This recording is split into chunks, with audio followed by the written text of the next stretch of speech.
Hey guys, how y'all doing? Good morning, good evening, good afternoon. All those around the world. That was a weird interaction, but Squirtle wasn't going nowhere. So all those around the world. Anyhow, today we're coming at you with an Aegislash video, coming through the jungle in a master rank, having a fun time with this Pokemon, let alone considering how much this Pokemon is dominating the metagame, just because overall, remember, y'all can go back if y'all want to. Day one, Aegislash came out, said he was going to be real good. He's a real good Pokemon once people start picking him up and understanding how he works. Now, considering the nerf to Buddy Barrier, he is dominating just because, again, every squishy target in the game essentially does not run Buddy Barrier 9 out of 10. They rely on their team to have Buddy Barrier, you know, the defenders or support or whatever. But when you guys are in a meta where damage matters, where damage is pretty much the be-all, end-all type ordeal, because everybody and their brother wants to play DPS, right? As you can see. But with that being said, that brings me to Aegislash and the fact that this Pokemon's burst damage is ridiculous, especially on squishy targets that don't stack Buddy Barrier and or HP items. Now, he isn't super duper durable. I've tried every single build in the book when it comes to this Pokemon. Like I've tried tankier items on Aegislash. It just does not do well. It's not the fact that he can't survive in shield form, it's the fact that he doesn't do enough damage output in sword form to warrant going like Rocky Helmet, Buddy Barrier, Focus Band type thing. You know what I mean? He's not a tank per se. He can absorb hits, yes. Well, that's about it. He doesn't have that tank capacity like Snorlax does, like Blastoise can have, you know what I mean? He doesn't have that HP pool. Now, when it comes to team fights with this Pokemon, yes, he has everything you want. He's got the knockups, he got the dashes, he has everything. And the best thing about it is Pokemon Unite's mechanics, like just mechanics in general, when you're trying to sit here and use a skill shot and stuff, some Pokemon snaps onto the nearest target, some Pokemon don't, some Pokemon you have to aim. When you're dealing with, i.e. like Aegislash versus Solar Beam Venusaur, and you sit here and you Sacred Sword through Venusaur as he hits you with tries to hit you with a Solar Beam, it feels bad. Because all of Venusaur's damage just misses instantly because you're behind him. You know what I mean? He can't snap. He can't turn around and snap behind you and hit you with Solar Beam. He can't do it. And thankfully, it's the same thing with Cinderace and everything else. Like, he just zips around the battlefield so much, it's very, very hard to lock him down.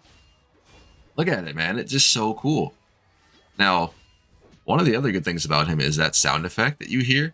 Like the shing, shing, shing. It's so satisfying. It really is. It sounds so cool. It's that's a really cool back animation with that skin. Didn't even pay attention to it before. Might have to pick that up.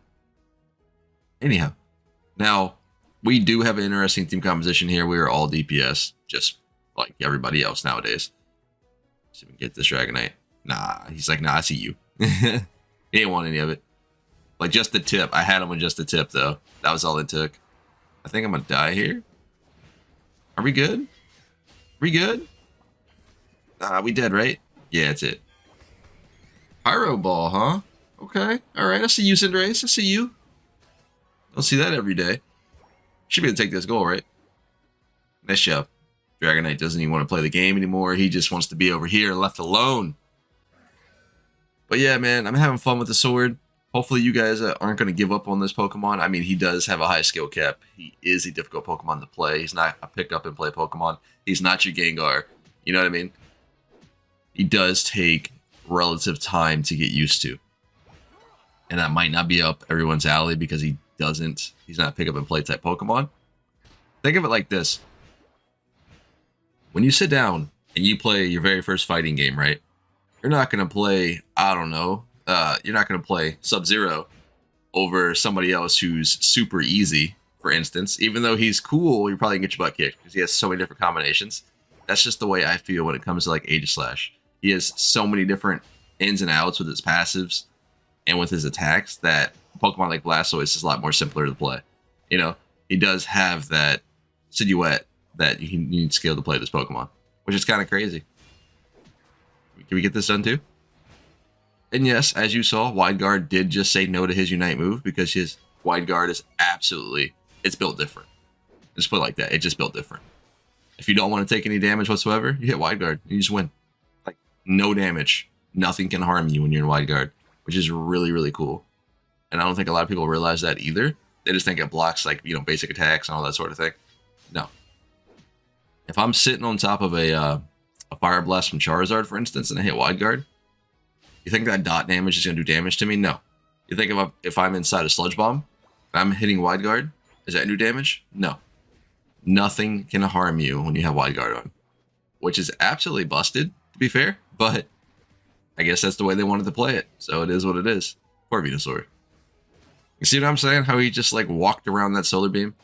Imagine that with Aegislash against this Venusaur. You just feel bad, bro, because there's nothing you can do about it. This man is, like, zipping around you with his Nikes on at all times. And Venusaur is literally like, just let me hit you. And there's nothing he can do about it. And this is the mobility in which Aegislash does bring to the table in sheer form of raw damage as well. We're going to sit here and chill. We're going to catch somebody out. What I say? And it's just like, what can he do versus me? You sit your butt down. You're dead too. Like, it's just so satisfying to play this Pokemon. But in a nutshell, it's very, very hard to get good games with Aegislash, especially when you're playing in solo queue. Now, you can work this out in solo queue. You can just dominate because you might get somebody who doesn't do that great in your game. And sometimes that snapback does happen. It happens with me when I play Decidueye as well, with my Spirit Shackle. But overall, when you're sitting here trying to smash out games in solo queue with Aegislash, it is a pain in the butt because, again, sometimes you get team compositions that don't play tanks, and you being that only Pokemon that initiates. Now, in this team here, we do have Machamp and myself. Everybody else, they're just like, don't touch me. So when I jump into a team fight, 9 out of 10 I'm going by myself, and or Machamp is with me. In solo queue, it's so hard to sit here and win games like this. It really is. Thankfully, we have a decent team here because we are playing in a stack from the Discord. You know, shout out to the community, as usual. But imagine though. Are we gonna get this?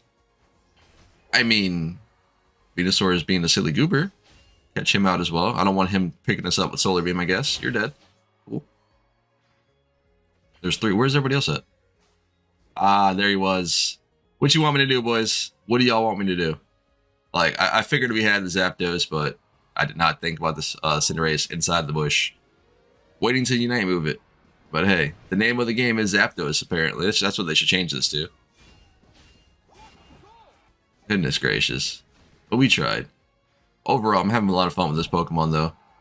I do want to play him more, but again, he's just very difficult to play in solo queue and actually win games because your teammates are kind of not all there upstairs. You know what I'm saying? They're not the smartest bunch. Let's be fair. When you're playing in solo queue. That was a weird interaction. Yeah, that was a really weird interaction. I forgot. Yeah, you can't pick up Blastoise during his Unite move. Yeah, that is a thing. So this makes Espeon's Unite move like, okay, cool, thanks. Goodness, man. By the way, this has been Pawseplays. Hopefully you guys smash that like button. Come join that Discord. Come tell me I suck. It is what it is.